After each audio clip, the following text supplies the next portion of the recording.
Dzień dobry Państwu. Rozpoczynamy wykład o Józefie Piłsudskim, superbohaterze, ojcu polskiej niepodległości. Ale by mówić o takiej osobie, należałoby się cofnąć w czasie i opisać jego dom rodzinny i jego rodziców. Zarówno ojciec, jak i matka byli Litwinami, ale wychowanymi w kulturze polskiej i mówiącymi bardzo dobrze po polsku.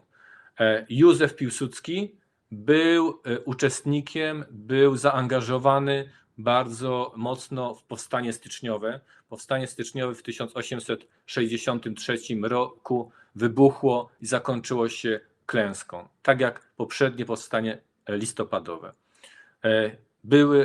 Nie było Polski, był tak zwany czas zaborów.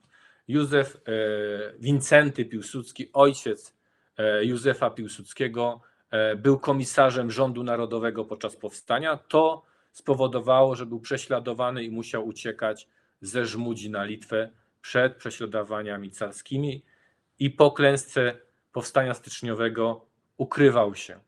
Matka z rodziny Bilewiczów, którego korzenie sięgają aż litewskiego wielkiego księcia Witolda, pochodziła z zacnej i bardzo znanej rodziny patriotów, którzy żyli ideą państwa obojga narodów Polski i Litwy. Widzą tu Państwo u góry herb rodziny Bilewiczów, tak zwana mogiła, i herb rodziny Piłsudskich. Herby litewskie charakteryzują się tym, że są biało-czerwone, mają taką barwę. By doszło do małżeństwa Piłsudskiego z Marią Bilewiczową, musiał nastąpić wyjątek. Z powodu bardzo bliskiego pokrewieństwa na to małżeństwo musiał się zgodzić Kościół i musiała nastąpić tak zwana dyspensa, czyli odstąpienie od normalnej zasady zawierania związków o bliskim pokrewieństwie krwi. Miało to później okazać się trochę negatywnych konsekwencji, bo Piłsudski był jednym z 12 dzieci małżeństwa Piłsudskich, był 4. dzieckiem i wśród swojego rodzeństwa miał na przykład 2 siostry, Helenę i Marię, które cierpiały na zaburzenia umysłowe, a on sam i jego starszy brat Bronisław często popadał w depresję. Jeżeli mówimy tutaj o bracie Józefa Piłsudskiego, Bronisławie, starszym bracie, to był on z nim bardzo mocno związany.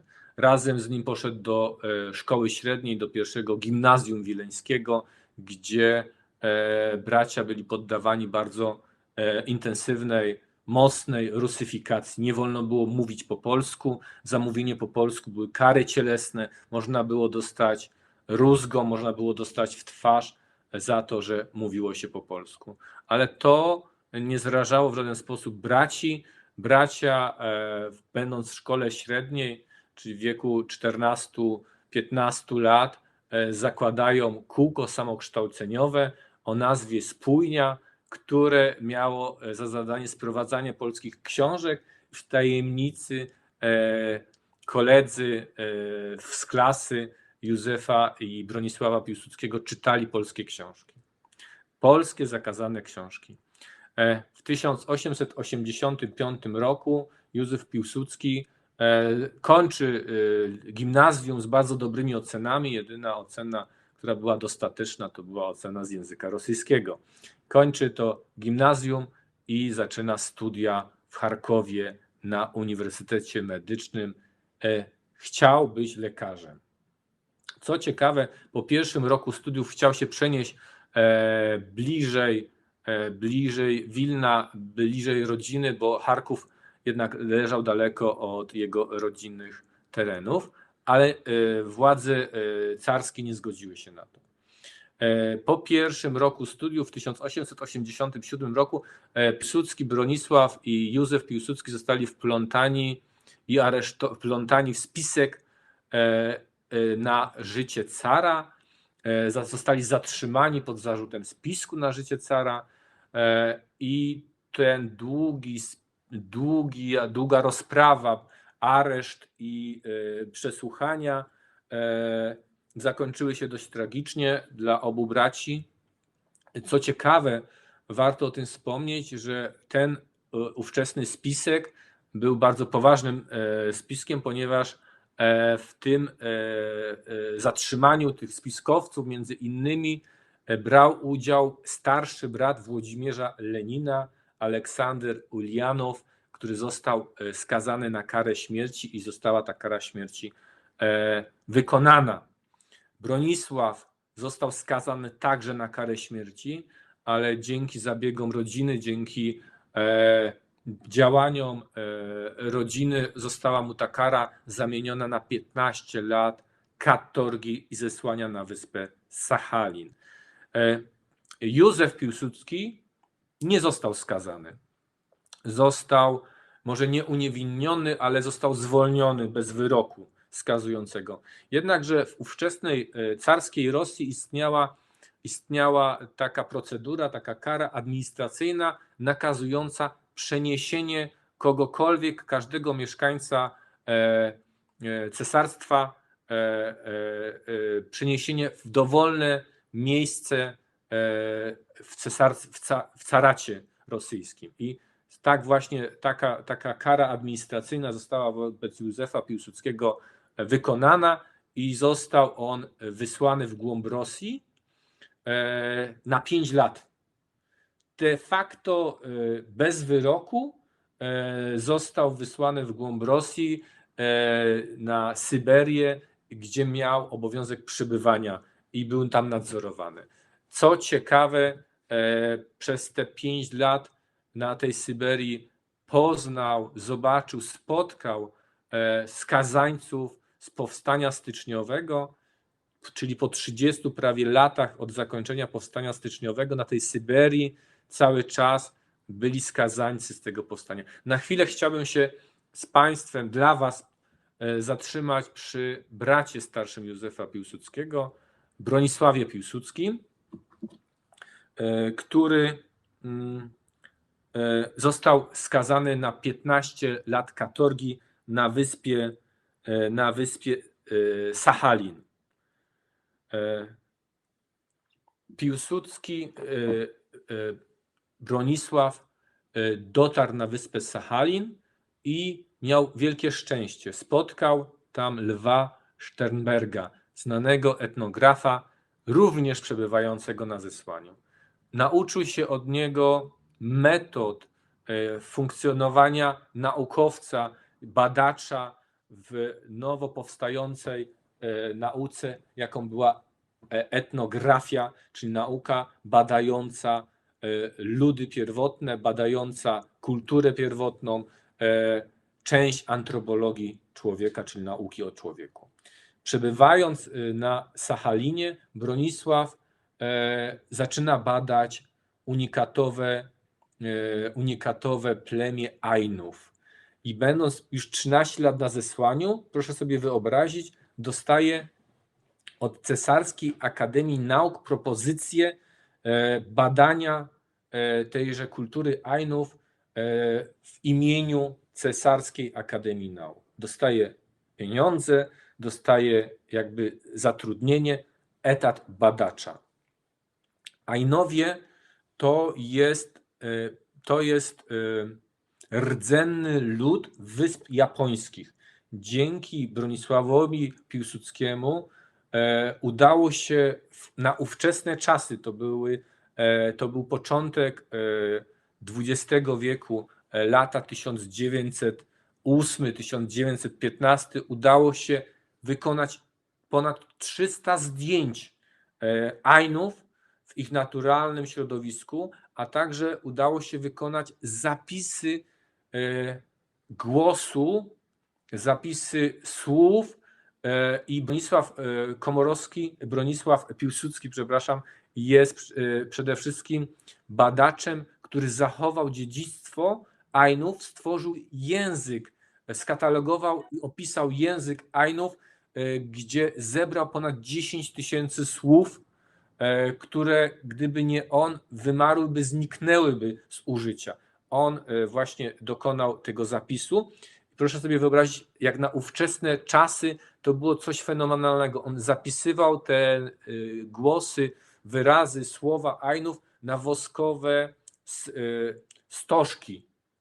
I Japończycy w początkiem XXI wieku stworzyli narzędzie laser, który z tych woskowych walców zgrał i utrwalił, na stałe zapisał w formie cyfrowej ten głos tych Ainów, język Ainów, i to właśnie dzięki Bronisławowi Piłsudskiemu. Proszę sobie wyobrazić, że Zgromadzenie Narodowe Japonii w 2008 roku uchwaliło rezolucję, która uznaje Ainów za rdzenny lud Wysp Japońskich, którzy zamieszkują między innymi wyspę Hokkaido już od 7000 lat. Jeszcze jedna rzecz, która jest bardzo ciekawa, dotycząca Ainów i Bronisława Piłsudskiego. Bronisław Piłsudski ożenił się z córką wodza Ainów. To był wielki zaszczyt. Momencik, już udostępniam ekran. To był wielki zaszczyt dla niego i to było takie okazanie zaufania. Stąd też i jego badania, i jego katalogowanie całej tej kultury i języka Ainów były aż tak bliskie. Ja sam miałem taką możliwość, że studiowałem etnologię i tam pierwsza i podstawowa zasada przy badaniach etnologicznych, etnograficznych jest taka, że musisz zbratać się przede wszystkim z obiektem badań. Nie możesz występować z roli obserwatora. Musisz wejść w życie, żeby to życie zrozumieć. I taka ostatnia już ciekawostka. Ainowie mieli zasady, w tej chwili to już nie funkcjonuje, po dzisiaj funkcjonują i żyją Ainowie, ale gdzieś w latach 80. poprzedniego stulecia umarła ostatnia reprezentantka kultury Ainów, która miała to, co tak pięknie opisywał Bronisław Piłsudski, wytatuowane wąsy. Ainowie tatuowali wąsy kobietom, a także takie brwi dodatkowe, bo to była forma oznaczenia kobiet z ich ludu, między innymi przed porwaniami przez inne ludy, inne kultury. Więc wracamy już do Piłsudskiego. Ciekawostka. Piłsudski, wyjeżdżając na tą administracyjną karę 5-letni wyjazd na Syberię, był przewożony i przez jakiś okres przebywał w więzieniu w Irkucku. Podczas tego przebywania w więzieniu wybuchł bunt więźniów i podczas tego buntu został brutalnie pobity przez żołnierza, kilkakrotnie otrzymał uderzenie kolbą karabinu w głowę, między innymi w twarz, tracąc 2 przednie zęby. Za to też, za udział, który nie był jego udziałem, został skazany na dodatkowe pół roku więzienia i stąd i zamiłowanie Piłsudskiego do wielkich, krzaczastych wąsów. Piłsudski w ten sposób po prostu ukrywał ubytek w swojej urodzie, po prostu ukrywał w ten sposób swoje 2 przednie zęby, których nie posiadał, brak tych zębów. Wraca Piłsudski z Syberii. Tam, jak sam mówił, zobaczył tak naprawdę olbrzymi, bezkresny, bezlitosny system caratu rosyjskiego. Zobaczył podłość i brutalizm tego caratu, który znienawidził najmocniej jak tylko potrafił.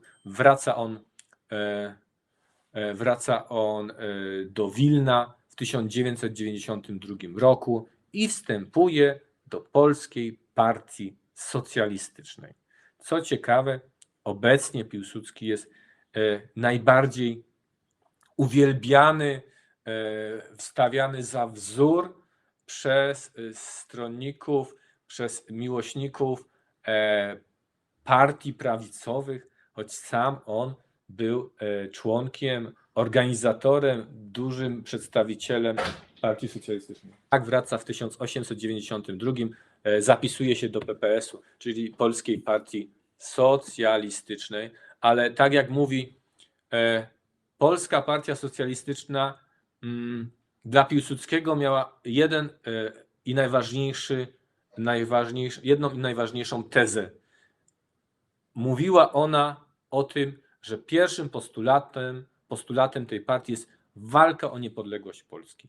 Z większością innych postulatów Piłsudski pod koniec swojego życia mówił, że się nie zgadzał, ale dzięki temu, że ten był postulat na pierwszym miejscu, czyli walka o niepodległość Polski, to spowodowało, że Piłsudski zapisał się.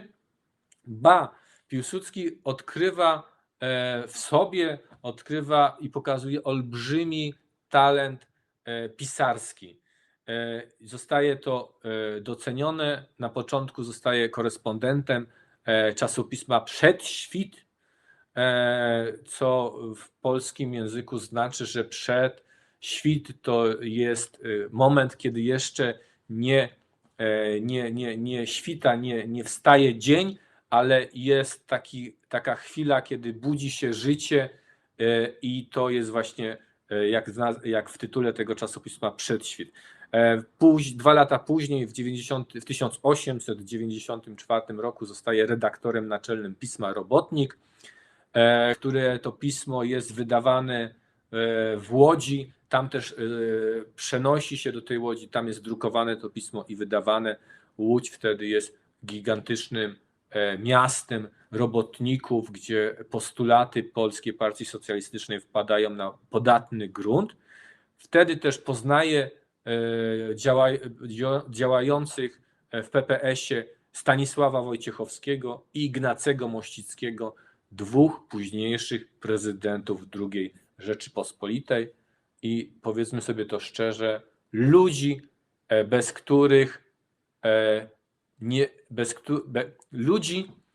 którzy nie zostaliby tymi prezydentami, gdyby wtedy nie poznali Józefa Piłsudskiego. Przed nami parę zdjęć pokazujących te gazety, czyli Przedświt, czasopismo socjalistyczne, i później Robotnik, centralny organ Polskiej Partii Socjalistycznej. No nie było internetu, nie było telewizji, nie było radia, więc jedynym sposobem komunikacji pomiędzy ludźmi to były gazety wydawane w ukryciu, w tajemnicy. Ta gazeta była zakazana, nie można było jej sprzedawać, publikować. Była rozprowadzana dzięki konspiracyjnym działaniom Polskiej Partii Socjalistycznej. Ciekawostka. Piłsudski poznaje działaczkę PPS-u Marię Skopolewskich-Juszkiewiczównę. Marię Skopolewskich to już rozumiemy, że z rodu Kopolewskich, ale Juszkiewiczównę. Dlaczego Juszkiewiczównę? Ponieważ była to kobieta, która już raz wyszła za mąż, następnie się rozwiodła, i to nie jest najciekawsze, ale najciekawsze jest to, że Piłsudski dla niej zmienił wyznanie na ówczesne czasy, mówiąc, wypisał się z bycia katolikiem. Wypisał się i przeszedł na wyznanie ewangelicko-augsburskie, przeszedł na luteranizm, by wyjść za tą członkinię Partii Socjalistycznej, Polskiej Partii Socjalistycznej, która miała pseudonim Piękna Pani. Była to osoba przepięknej urody i przysporzyła mu trochę wrogów w późniejszym działaniu, bo mówiąc potocznie, do tej Pięknej Pani smażyli cholewki nie tylko Piłsudski, ale też jeszcze inni działacze i nie tylko partii socjalistycznej, ale także Dmowski, człowiek, który był reprezentantem Stronnictwa Narodowego, czyli prawicy w ówczesnym czasie, i on też zabiegał o rękę pięknej pani. To taka całkowita, to taki slajd, który de facto powinienem zmienić, ale dla Państwa, dla takiej informacji, żeby przybliżyć Państwu historię o Piłsudskim, go umieściłem tutaj. W 1900 roku Piłsudski zostaje aresztowany w Łodzi właśnie za prowadzenie tajnej drukarni robotnika i zostaje też oskarżony o udział w zabójstwie 2 szpicli, czyli szpiegów, donosicieli, którzy go zadenoncjowali i przez nich został w ogóle przez władze rosyjskie, carskie został aresztowany. Jest na początku zatrzymany w więzieniu w Warszawie, ale tam, wiedząc, że nie uda mu się uciec, groziła mu w ogóle kara śmierci, że nie uda mu się uciec z tej cytadeli warszawskiej, zaczyna symulować chorobę psychiczną. Choroba ta polegała na tym, że panicznie bał się, uciekał, krzyczał, demonstrował oznaki szału na widok mundurów. To powodowało, że nie można go było przesłuchać, nie można go było nawet torturować, bo nie można było wydobyć z niego żadnej wiedzy. To spowodowało, że został wysłany do Petersburga na badania psychiatryczne, z których dzięki właśnie tajnym współpracownikom Polskiej Partii Socjalistycznej udało mu się uciec. Wróg mojego wroga jest moim przyjacielem. Święta zasada, która istnieje i która jest bardzo, bym powiedział, ponadczasowa, ponadkulturowa. W 1904 roku wybucha wojna rosyjsko-japońska. Bardzo krwawa wojna, w której Japończycy nieźle sobie radzili. Piłsudski wyjeżdża do Tokio. W ogóle na ówczesne czasy, proszę sobie wyobrazić, żeby wyjechać do Tokio, to trzeba było w ogóle przepłynąć Atlantyk, przejechać całe Stany Zjednoczone i popłynąć przez cały Pacyfik i dotrzeć do Tokio. Podróż ta trwała ponad pół roku. I dociera do tych Tokio i uwaga, postuluje założenie legionów polskich w Japonii.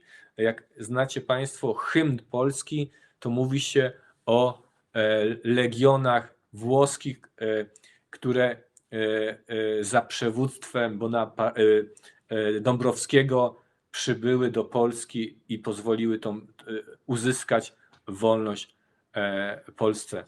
I tak brzmi pomysł Piłsudskiego na utworzenie legionów polskich. Pytanie, skąd by się wzięli w Japonii polscy legioniści? Odpowiedź jest prosta. Japończycy w walkach z Rosją, z carską Rosją, biorą do niewoli duże ilości jeńców rosyjskich, wśród których jest mnóstwo Polaków i stąd właśnie szansa. Jest też mnóstwo dezerterów polskich z armii rosyjskiej. Pamiętajmy, że jedną z charakterystycznych zasad carskich było to, żeby wysyłać ludzi na rubieże carskiego państwa, więc mnóstwo Polaków trafiało na Syberię, a z Syberii do Japonii już blisko.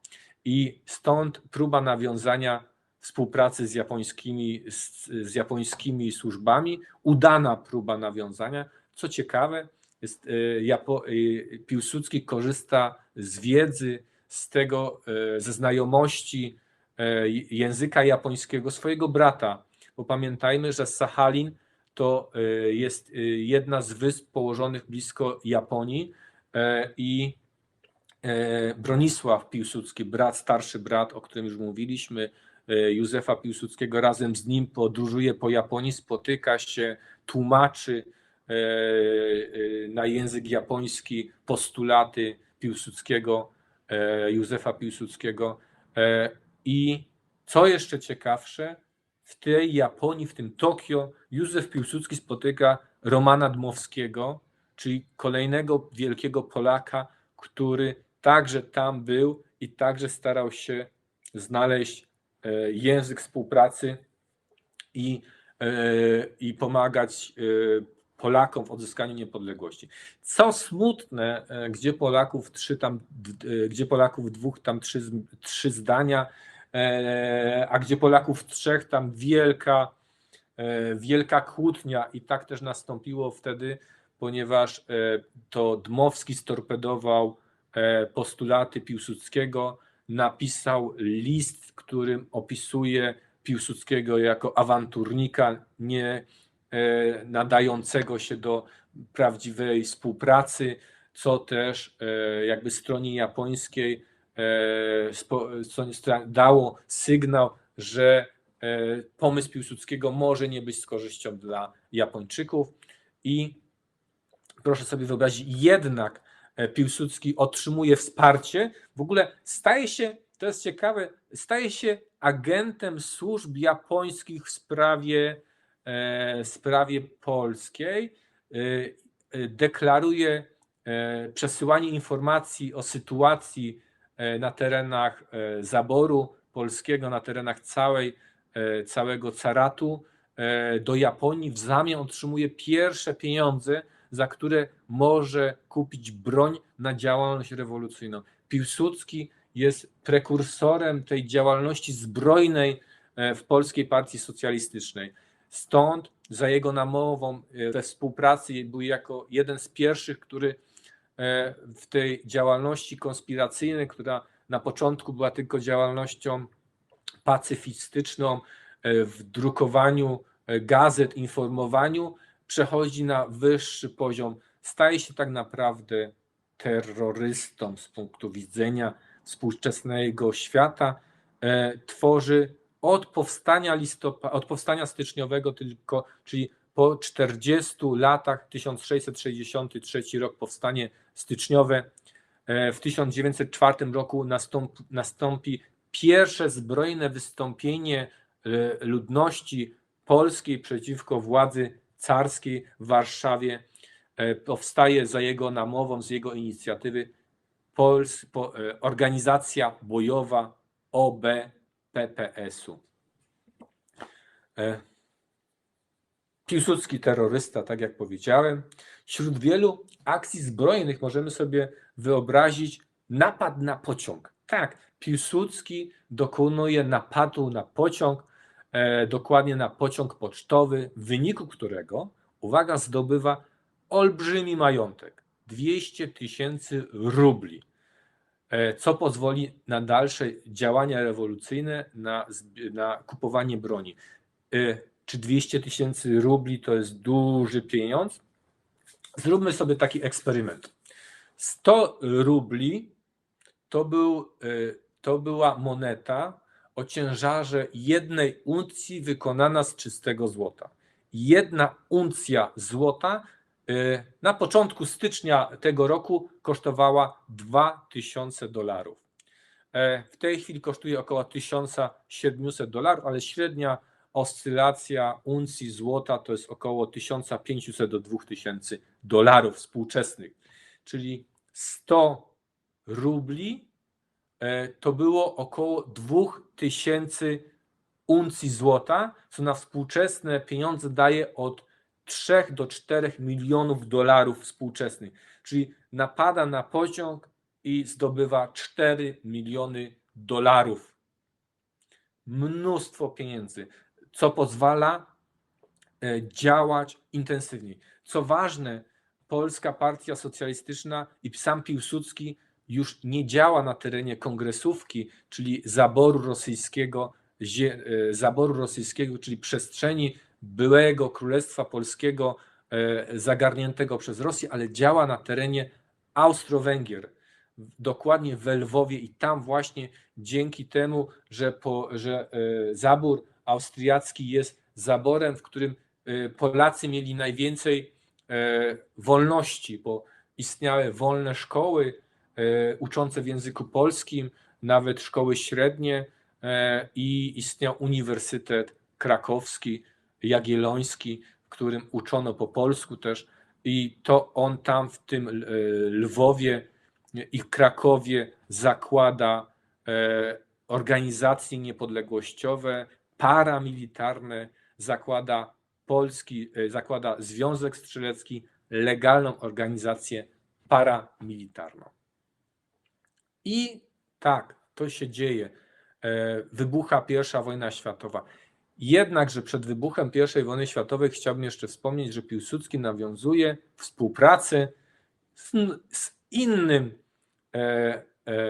innym organem służb specjalnych austro-węgierskim,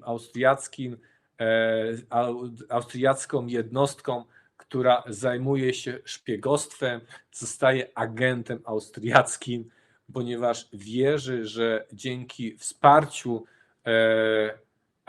że ogólnie wszyscy wiemy, że w ówczesnym czasie, czyli w 1910 roku było wiadome, że wybuchnie jakaś wielka wojna. Wszyscy to czuli, a Polacy i Piłsudski jako wizjoner i jako osoba, która święcie była przekonana, że ma rację, wierzył, że wybuchnie wojna pomiędzy trzema zaborcami Polski. I ta wojna pozwoli osiągnąć niepodległość.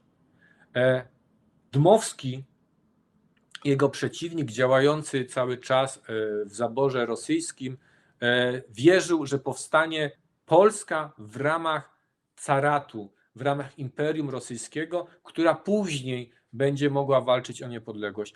Piłsudski wierzył i twierdził, że to jest nieprawda, że nigdy nie uda nam się wyrwać z caratu rosyjskiego i współpraca z caratem rosyjskim nie ma sensu.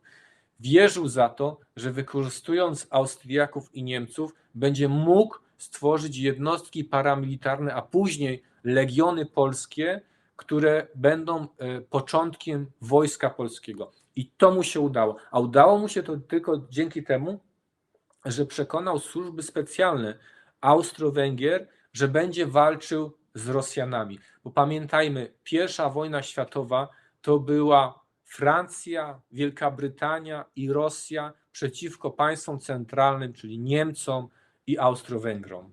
Wybucha I wojna światowa. Powstają legiony polskie. Na mocy porozumienia udaje się sformułować już pierwszą kompanię kadrową. To było zaledwie 140 legionistów, ale dzięki temu, że wcześniej były te paramilitarne jednostki, gdzie Polacy uczyli się strzelać, uczyli się karności, uczyli się dyscypliny wojskowej, powstają legiony polskie pod patronem Austriaków, ale nie są uzależnione, to jest wielki sukces Piłsudskiego, nie są uzależnione od Austro-Węgier i to są jednostki niezależne. To jest wielki sukces Piłsudskiego. Piłsudski jest też gigantycznym graczem, politycznym wyjadaczem, osobą, która potrafi blefować. Proszę sobie wyobrazić taką sytuację.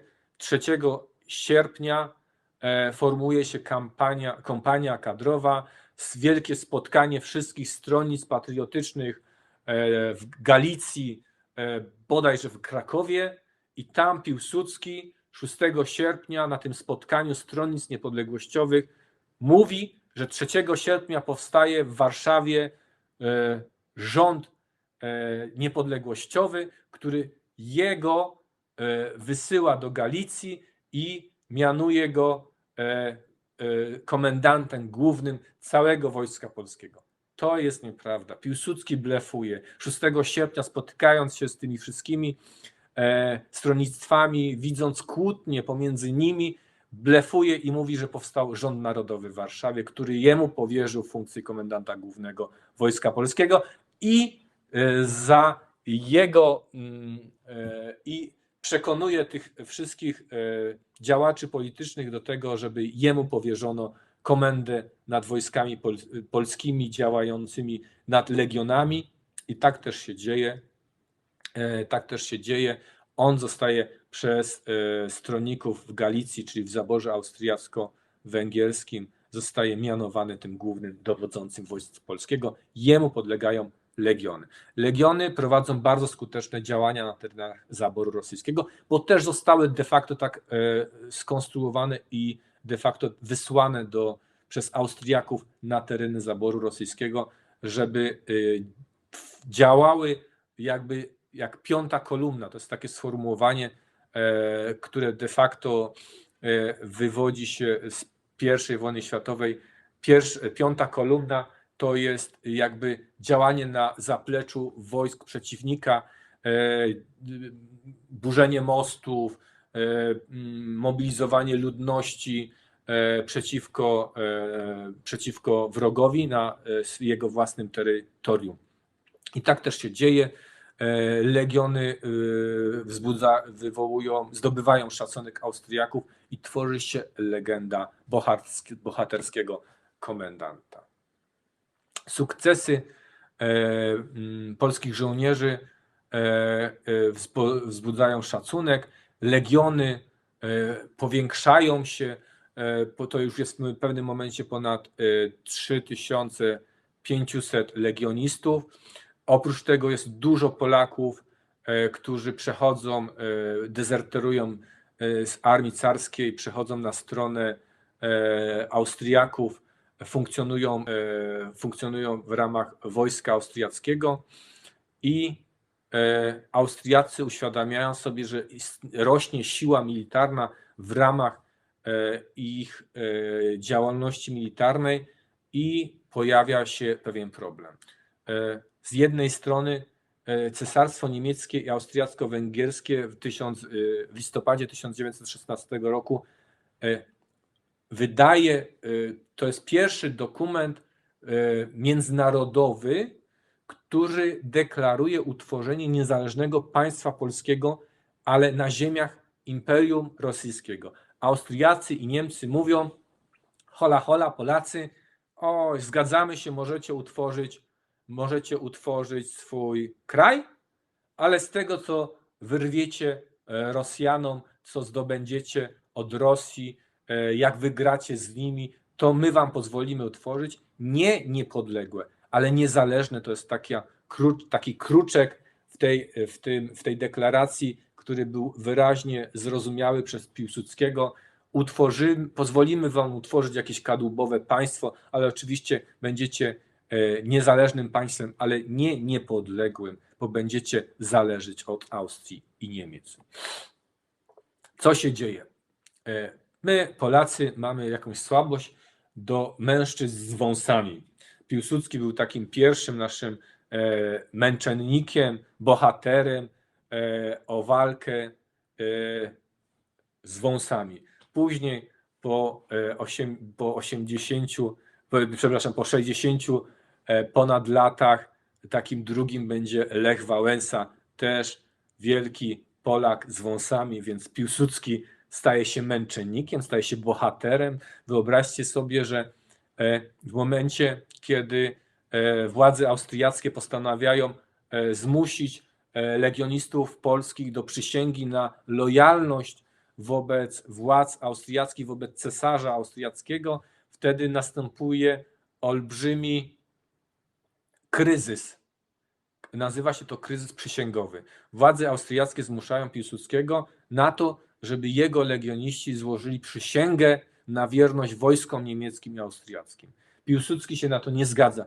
Wie, że to by spowodowało, że na arenie międzynarodowej straciłby twarz, ponieważ te wojska on chce wykorzystać do odzyskania niepodległości i wie, że wcześniej czy później będzie konflikt pomiędzy powstającym państwem polskim a zaborami czy krajami ościennymi, w tym wypadku Austrią, Niemcami, Rosją. Nie chce mieć związanych rąk, za co zostaje aresztowany, poddaje się do dymisji i zostaje osadzony w twierdzy Magdeburgu.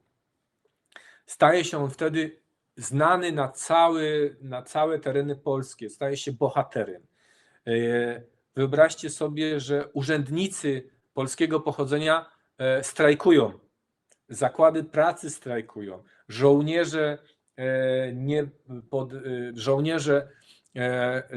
może nie, że dezerterują, ale rezygnują z udziału w legionach. Jest zagrożenie, że legiony przestaną istnieć. Wybucha rewolucja w Niemczech, powstaje realna obawa też na dotarcie komunizmu. Pamiętajmy jeszcze o tym, że w tym czasie losy I wojny światowej zachwiały się, bo wybuchła rewolucja październikowa, wybuchła wielka rewolucja na terenach Rosji. Car zostaje zamordowany, biją się między sobą biali i czerwoni. Biali, czyli wojska lojalne wobec cara, i wojska czerwone, czyli komunistów, bolszewików, którzy walczą o władzę, i stąd jest też ta obawa. W Niemczech też wybucha rewolucja i wyobraźcie sobie, następuje taka sytuacja: do twierdzy w Magdeburgu przyjeżdża 2 wysokich oficerów niemieckich i oni mówią, że Piłsudski ma jechać do Warszawy. Uwalniają Piłsudskiego, ponieważ zdają sobie sprawę, że jedynym ratunkiem dla wielkiej rewolucji robotniczej w Niemczech jest zatrzymanie posiłków wojsk bolszewików, które powiedziały, że chcą nieść ogień pożaru na całą Europę, wspomóc robotników i zmienić całą Europę, i postanowiły pójść na pomoc rewolucji robotniczej w Niemczech. 10 listopada przyjeżdża Piłsudski do Warszawy, 11 listopada otrzymuje zwierzchność nad wojskiem polskim i realną władzę w Polsce. To jest coś fenomenalnego. Proszę sobie wyobrazić, że dzięki jego legendzie, utworzonej przez tą konsekwentną walkę o polskość, bezgraniczną miłość i wiarę w to, że uda mu się wywalczyć niepodległość, jest takim bohaterem, że różne stronnictwa kłótliwe, bo Polacy mają tą tendencję do wiecznego kłócenia się ze sobą. Przyjeżdża Piłsudski 10 listopada, wysiada w Warszawie 11 Rada Regencyjna, organ reprezentujący Polskę, powierza mu zwierzchność nad wojskiem polskim. On deklaruje i wykonuje taki gest, powołuje Polską Republikę Polską, a on sam zostaje mianowany przez tą Radę Regencyjną naczelnikiem państwa. I tutaj bierze się ostro do pracy, powołuje marynarkę wojskową, ściąga legiony z Francji, które powstały, 100-tysięczną armię, bo proszę sobie wyobrazić, oprócz legionów Piłsudskiego pod zaborem austriackim, tworzonych przy udziale Austriaków, powstaje 100-tysięczna armia generała Hallera, i ta armia będzie podstawą sił zbrojnych i on dostaje nad nią władanie jako naczelnik. Żeby trochę ubarwić nasze dzisiejsze spotkanie, przygotowałem dla Państwa kilka filmików, bo niedawno w 1918 roku obchodziliśmy 100-lecie odzyskania niepodległości po 123 latach zaborów, i stąd też przygotowano kilka takich jakby filmików, które miały przybliżać sytuację i postać Piłsudskiego. Stąd też poproszę o uruchomienie tego filmu.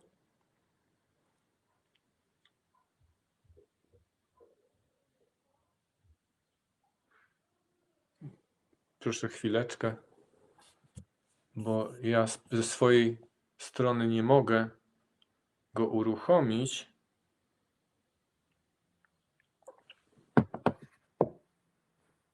Jeszcze chwileczkę. Pamiętam dobrze te chwile, kiedy o niczym nie mając żadnych informacji, wyjechałem pociągiem specjalnym z Berlina do Warszawy.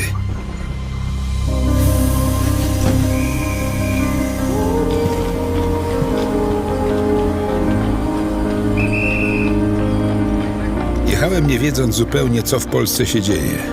Sądziłem, że w chwili, gdy Polska pośpiesznie się buduje, zastanę w niej kochanych i niekochanych rodaków, zmieniających się pod wpływem samego faktu, że powstaje.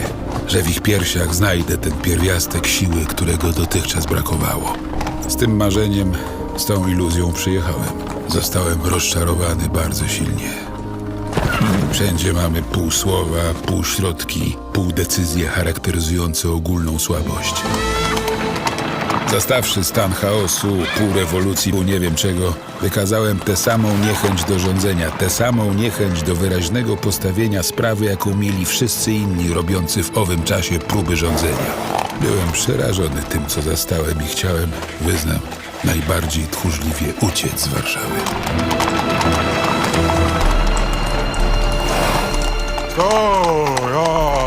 Hola,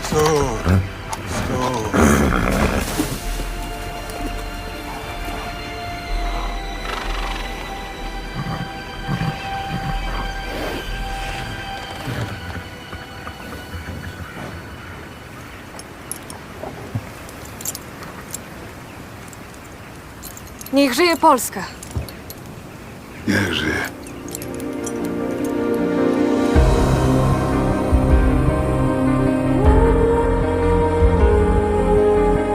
Józef Piłsudski został w Warszawie. Tej nocy spotkał się z przedstawicielami soldatenratów. Zagwarantował bezpieczną ewakuację niemieckim żołnierzom pod warunkiem, że porzucą broń, amunicję i lokomotywy. Uzbrojenie to posłuży zaraz do obrony wschodnich granic Rzeczypospolitej. Następnego dnia, 11 listopada 1918 roku, Piłsudski przyjmie zwierzchność nad wojskiem od Rady Regencyjnej.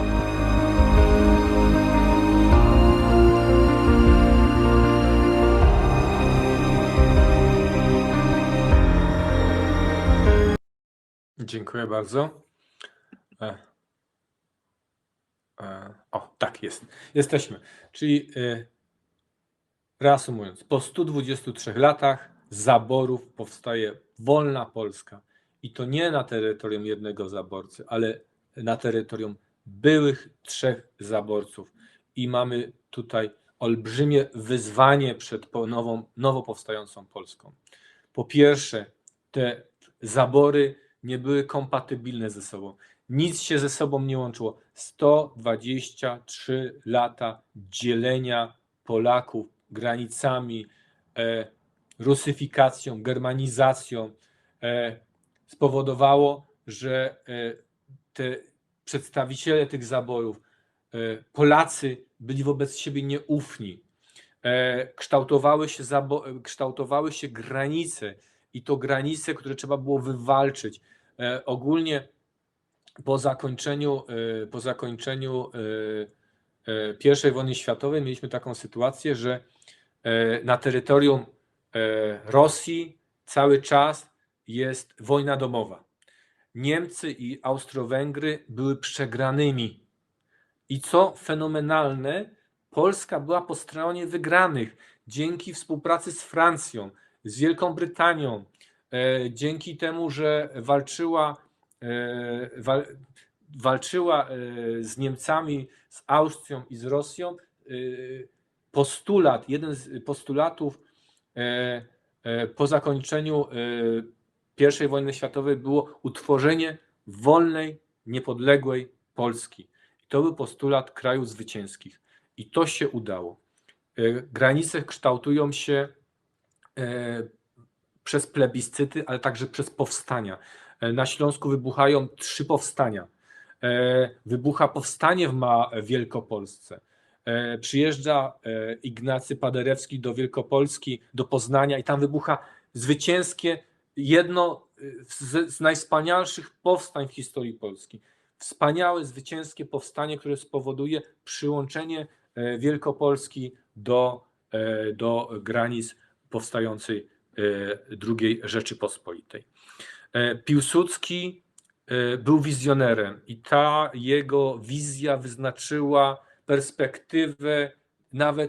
perspektywę nawet współczesnej Polski. Piłsudski mówił, jedyną szansą dla niezależności, niepodległości Polski jest utworzenie, on chciał federacyjnych państw Białorusi, Ukrainy i Litwy, które miały być na zasadzie federacji razem z Polską i miały stanowić tak zwane przedmurze przed Polską, chroniące, odpychające Rosję od Polski. Tutaj taki krótki filmik o tych wielkich osobach, o Dmowskim, Paderewskim i Piłsudskim. Bardzo proszę o uruchomienie tego filmiku.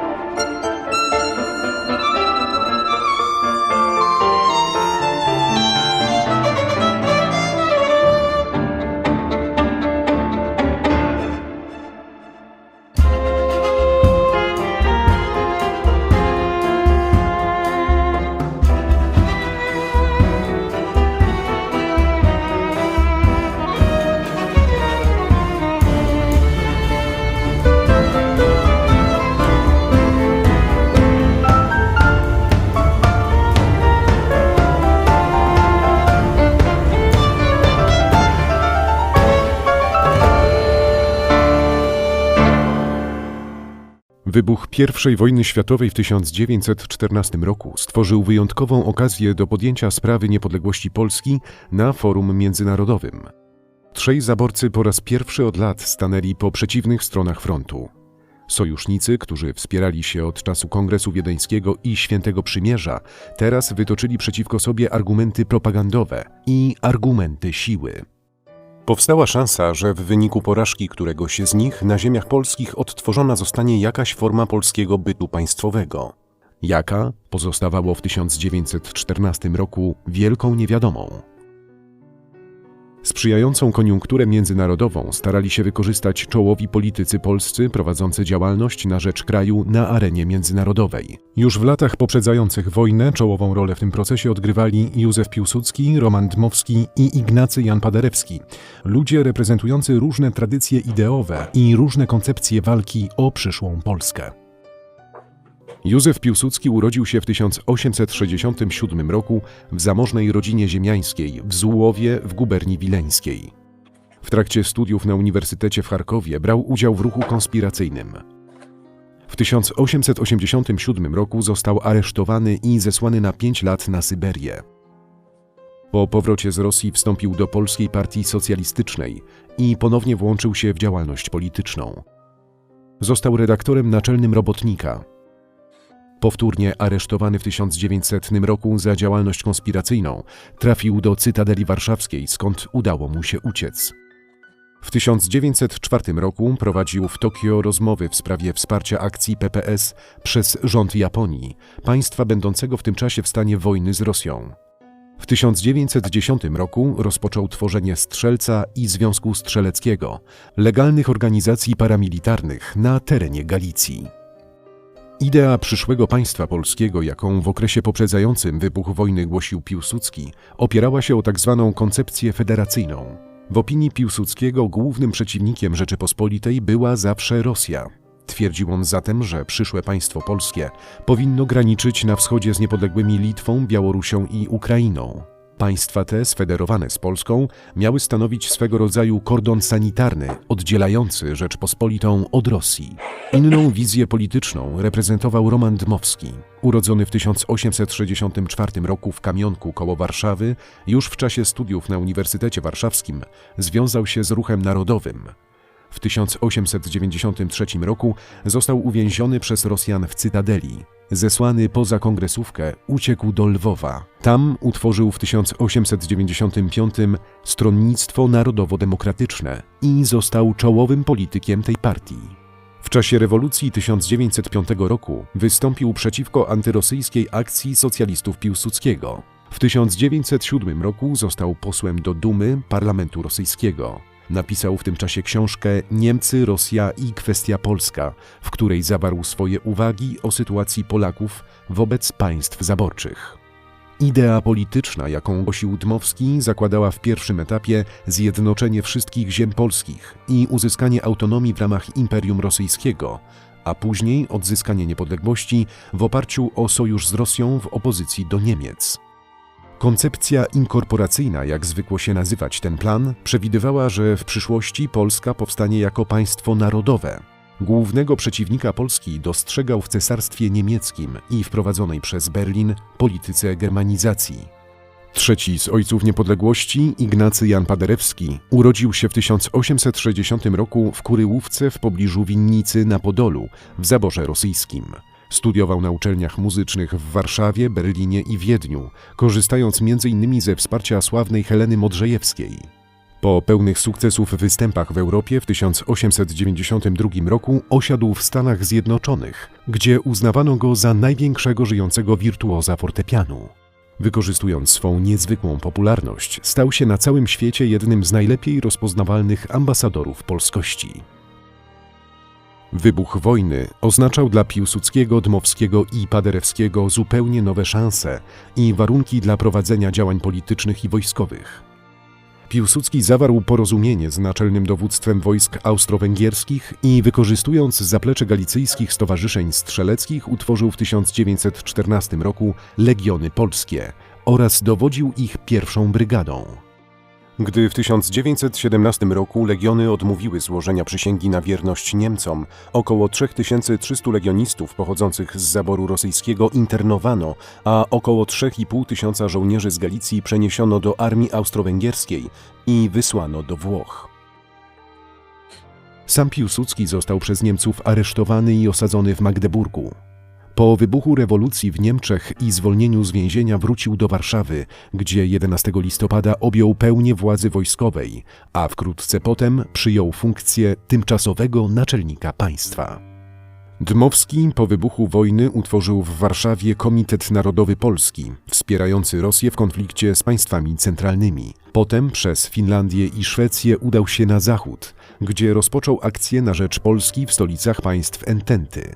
W 1917 roku został prezesem Komitetu Narodowego Polskiego w Lozannie, który po przeniesieniu do Paryża został uznany przez państwa zachodnie za oficjalne przedstawicielstwo narodu polskiego.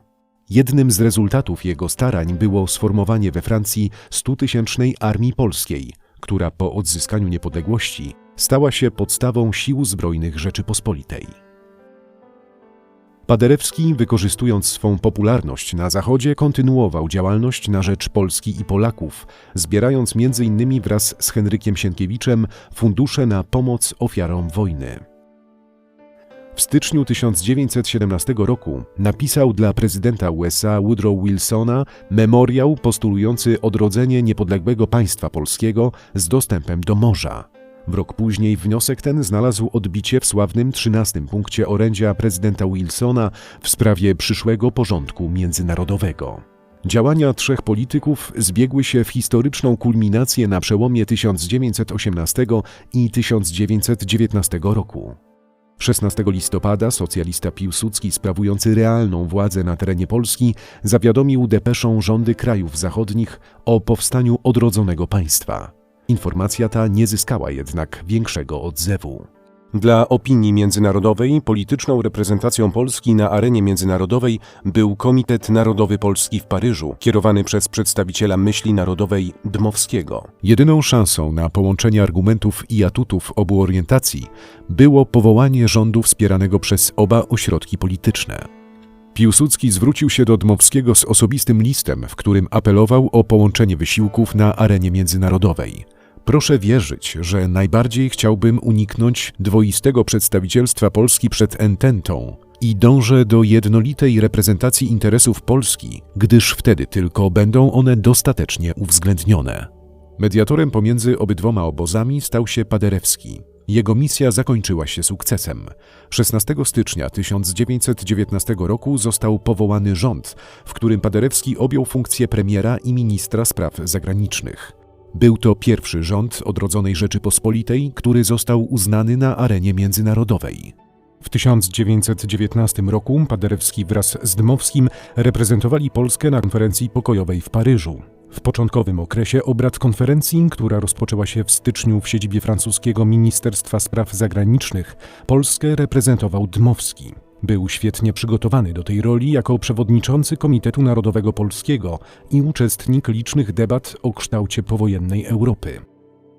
Po sformowaniu rządu drugim delegatem Polski został Paderewski. Obaj 28 czerwca 1919 roku reprezentowali Rzeczpospolitą w Pałacu Wersalskim podczas uroczystego podpisania układu kończącego wojnę.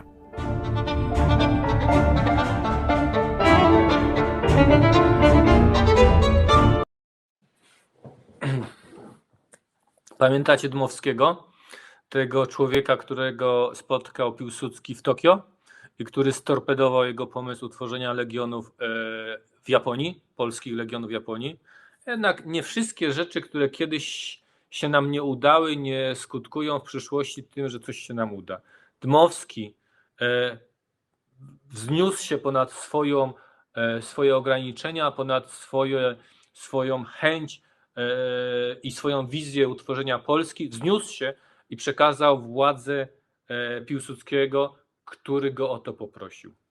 I to był kulminacyjny moment. W tym momencie Polska jakby zaistniała na arenie międzynarodowej i to, jak słyszeliście w tym filmiku wcześniejszym, to polscy przedstawiciele podpisywali porozumienia o zakończeniu I wojny światowej jako zwycięzcy. To było fenomenalne. Lata 1918-1920 to jest po prostu czas, w którym więcej działań, które by mogły spowodować brak szansy na dalsze istnienie Polski, jest przeogromny. Polska się jednoczą się te ziemie, a tu nagle Piłsudski, będąc świadomy tego, że na Zachodzie udaje mu się w plebiscytach i w bitwach i powstaniach uregulować granicę zachodnią, rozumie, że najbardziej niebezpieczna jest granica wschodnia. Jego pomysł na utworzenie Białorusi, Ukrainy, Litwy próbuje wprowadzić w życie. Wyrusza na początku 1920 roku, wdaje się w wojnę z Rosją i wyrusza i atakuje Rosję, zdobywając Kijów, dając wsparcie, podpisując porozumienie z ówczesnymi ukraińskimi patriotami i uderza i zdobywa Kijów. Niedługo utrzymuje się w Kijowie, bo mniej więcej od 25 kwietnia do 10 maja ewakuuje się i wycofuje się z terenów Ukrainy, ponieważ Rosjanie zaatakowali Polskę, wysyłając na front dwie wielkie armie, w tym jedną armię konną, która potrafiła poruszać się z szybkością 20-30 km dziennie. I następuje coś, co w historii świata ufczesnego, historii Europy jest nazwane cud nad Wisłą, Bitwa Warszawska. Przeczytam Państwu, zacytuję Państwu brytyjskiego polityka i dyplomatę Edgara Vincenta, naocznego świadka Bitwy Warszawskiej, attaché rządu Wielkiej Brytanii w Warszawie podczas Bitwy Warszawskiej. Współczesna historia cywilizacji zna mało wydarzeń posiadających znaczenie większe od bitwy pod Warszawą w 1920 roku. Nie zna zaś ani jednego, które byłoby mniej doceniane. Gdyby bitwa pod Warszawą zakończyła się, była zwycięstwem bolszewików, taki piękny język polski, czas zaprzeszły, nastąpiłby punkt zwrotny w dziejach Europy. Nie ulega wątpliwości, iż z upadkiem Warszawy środkowa Europa stanęłaby otworem dla propagandy komunistycznej i dla sowieckiej inwazji. W wielu sytuacjach historycznych Polska była przedmurzem Europy przeciw inwazji azjatyckiej. W żadnym, a to w momencie zasługi położone przez Polskę nie były większe i w żadnym niebezpieczeństwo nie było groźniejsze. Jedynym porównaniem do bitwy pod Warszawą można porównać jako bitwę od Sieczy Wiedeńskiej, kiedy udało się uratować znów Polska, znów polski król uratowali Europę przed najazdem Turków pod Wiedniem. I teraz obejrzyjmy sobie piękny, animowany film o Bitwie Warszawskiej, który myślę, że mnie na pewno wyciska łezkę w oku, gdy go oglądam. Bardzo proszę.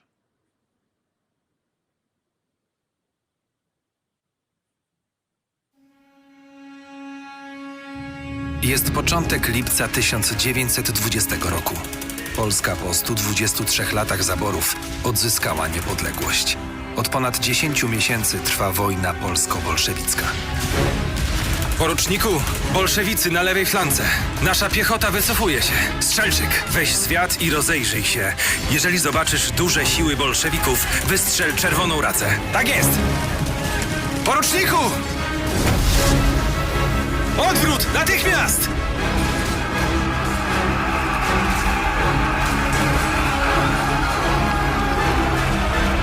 Piątego lipca 1920 roku marszałek Polski Józef Piłsudski wydaje rozkaz o odwrocie polskich wojsk na całym froncie.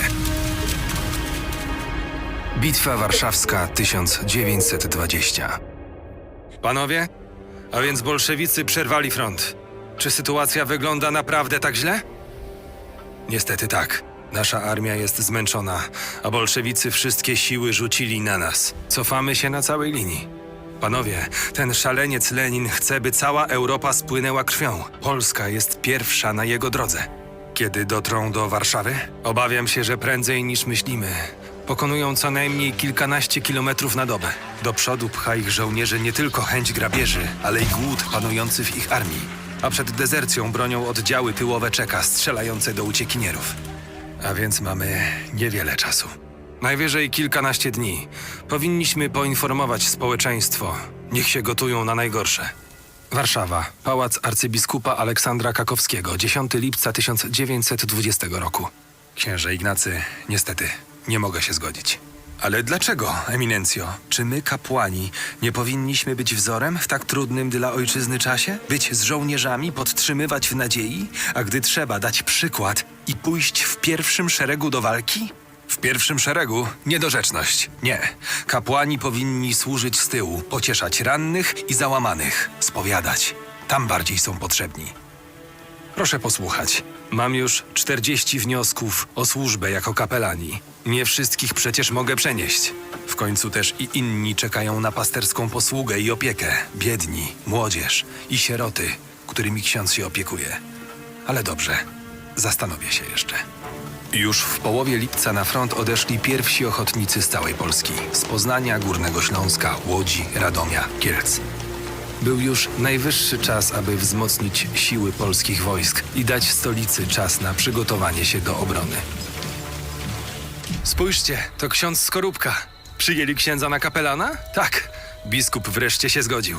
Co u was? Wszystko w porządku? Jesteśmy tu od ponad tygodnia, a ciągle nie dali nam karabinów. Tak, wiem. Pytałem o to dowódcę. Broń dla was ma być za 2-3 dni. Gdzie teraz są bolszewicy? Czy to prawda, że zdobyli Białystok? Niestety tak. A to oznacza, chłopcy, że niebawem wyruszymy w pole. Będziemy mieli tylko kilka dni na naukę strzelania. Księże Ignacy, ale czy my wygramy z bolszewikami, skoro nasi żołnierze nie mogą im dać rady? Nie martwcie się. Bóg i Matka Boska Częstochowska nie opuszczą nas i nastąpi zwycięstwo. Bliski jest ten dzień. Nie minie 15 sierpnia, a wróg będzie pobity. W kręgach polskich dowódców opracowywano plan wydania bitwy bolszewikom. Jedno było pewne, nikt nie brał pod uwagę poddania się. 6 sierpnia 1920 roku marszałek Piłsudski wyjechał z Warszawy, co nie uszło uwagi bolszewickich szpiegów. ale opuszczenie stolicy było częścią planu przygotowanego przez generała Rozwadowskiego. Piłsudski udał się na południowy wschód, ponad 150 kilometrów od Warszawy. Płynęła tu rzeka Wieprz. Marszałek miał zgromadzić przez 10 dni znaczne siły polskich wojsk, a gdy bolszewicy dojdą na przedpola stolicy, szybkim marszem oskrzydlić ich od południowego wschodu. Plan był obarczony ryzykiem. Zakładał bowiem, że do 16 sierpnia, kiedy to miało nastąpić kontruderzenie Piłsudskiego, Warszawa nie padnie. Szkoła imienia króla Władysława IV. Wczesnym rankiem 14 sierpnia około godziny 5 ochotnicy z 236 Pułku Piechoty dostali rozkaz wymarszu pod Radzymin. Chłopcy, zbieramy się.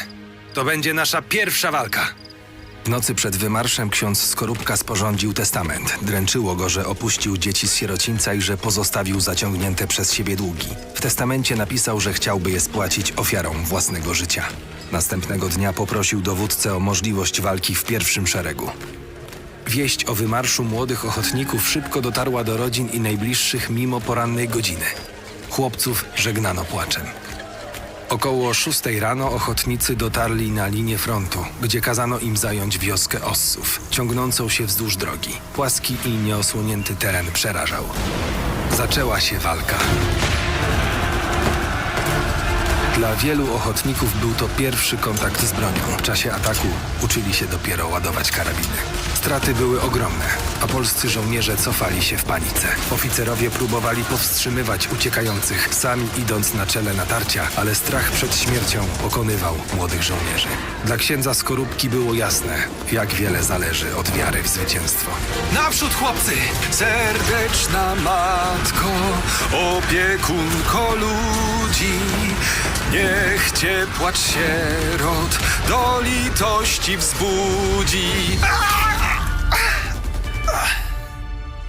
Oddział porucznika Pogonowskiego wymaszerował natychmiast i dotarł na wyznaczone pozycje jeszcze przed północą. Posłuchajcie, chłopcy, przed nami główne siły bolszewickie. Gotowiście na śmierć? Prowadź, poruczniku! Polacy ruszyli nocą 15 sierpnia. Uderzyli w punkt, z którego miało wyjść o świcie główne natarcie bolszewików.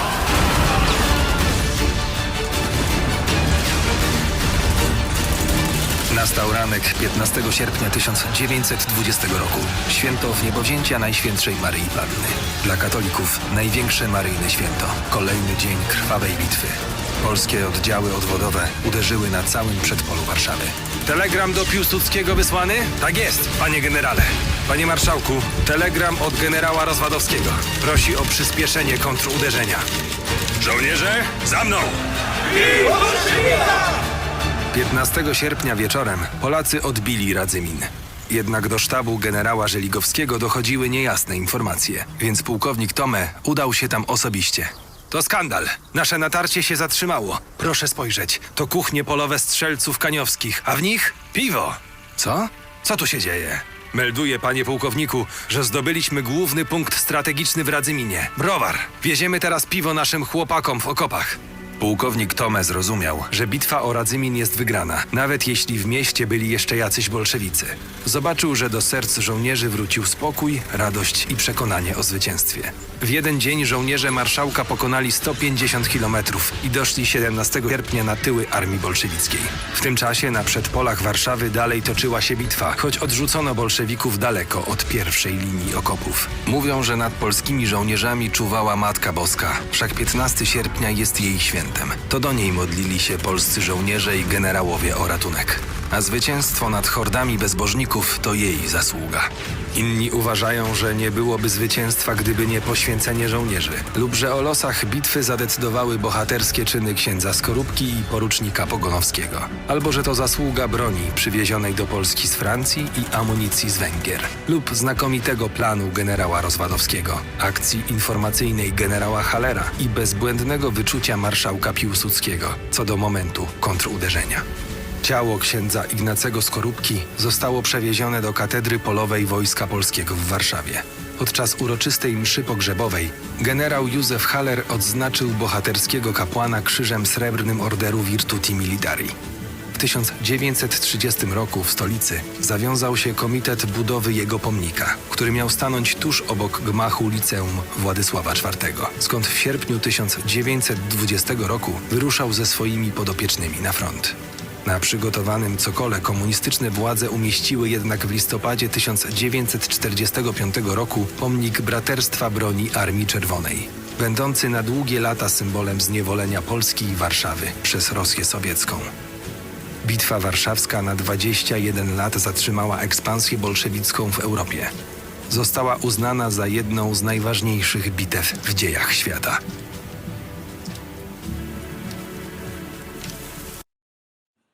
Dziękuję bardzo. Oj, wydawałoby się, że po bitwie warszawskiej, po wielkim cudzie nad Wisłą, Polska i Polacy będą żyli już pięknie i rozwijali się i się pogodzą. Nie, nieprawda. Pierwszy polski prezydent Gabriel Narutowicz, którego widzimy tutaj w prawym górnym rogu, po 5 dniach urzędowania zostaje zabity przez zwolennika innej partii politycznej. Piłsudski, nie mogąc ścierpieć tego, co się dzieje w polityce, wycofuje się z tej polityki. Sam osobiście jego życie rodzinne kwitnie, rodzą mu się 2 córki, wycofuje się do Solejówka, do dworku Milusiński, gdzie przebywa i gdzie wycofany z polityki, mówiąc szczerze, przeżywa trochę chwil rodzinnych, tych, których mu tak bardzo brakowało. Ale w 1926 roku postanawia wkroczyć w politykę polską, ponieważ widząc ten chaos, te kłótnie, niemożliwość utworzenia rządu, rządy trwają 2-3 tygodnie, nawet parę dni, w Sejmie są kłótnie, bijatyki. Piłsudski za namową wojska robi w maju, 10 maja, robi przewrót majowy. Wpierw próbuje namówić drugiego prezydenta po Gabrielu Narutowiczu, Wojciechowskiego, o zdymisjonowanie rządu i zakończenie waśni, ale to się nie udaje. Krwawa wojna, krwawa bitwa domowa wybucha, ginie 379 osób, ale przy masowym poparciu warszawiaków mit i świadomość, kim jest Piłsudski, spowodowała wielkie poparcie ludności Warszawy i wsparcie. Piłsudski zostaje wybrany przez Zgromadzenie Narodowe, czyli Sejm i Senat, prezydentem, jednak nie przyjmuje tego stanowiska, wskazuje na to stanowisko Ignacego Mościckiego, ogranicza rolę parlamentu, zamyka przeciwników politycznych i ogłasza autorytarny, zwany sanacją, system rządów. Sanacja z łacińskiego uzdrowienie. Bardzo duża ciekawostka, o której na pewno nie słyszeliście.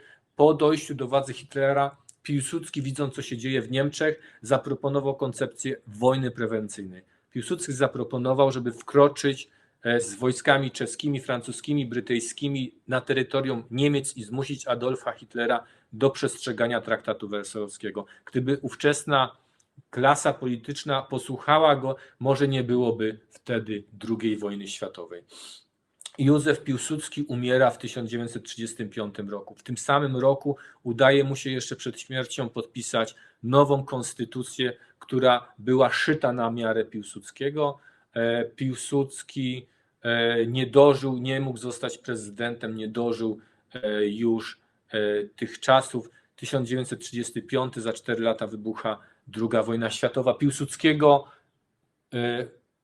chowamy na Wawelu, wpierw w krypcie Leonarda razem z Sobieskim, razem z wielkimi królami, jednakże po 2 latach został przeniesiony do krypty pod wieżą Srebrnych Dzwonów i w tej chwili razem z Piłsudskim w tej krypcie leży Lech i Maria Kaczyńscy, i którzy zginęli podczas wyprawy, podczas lotu do Smoleńska w 2010 roku, 10 kwietnia. Chciałbym jeszcze wam przeczytać wyryte na mauzoleum matki i syna na cmentarzu w Rossie w Wilnie. Po śmierci Piłsudskiego zostało wyjęte z niego serce i złożone razem z prochami matki w Wilnie i kazał sobie wyryć na nagrobku takie słowa: Ty wiesz, że dumni nieszczęściem nie mogą iść za innych śladem, iść tą samą drogą.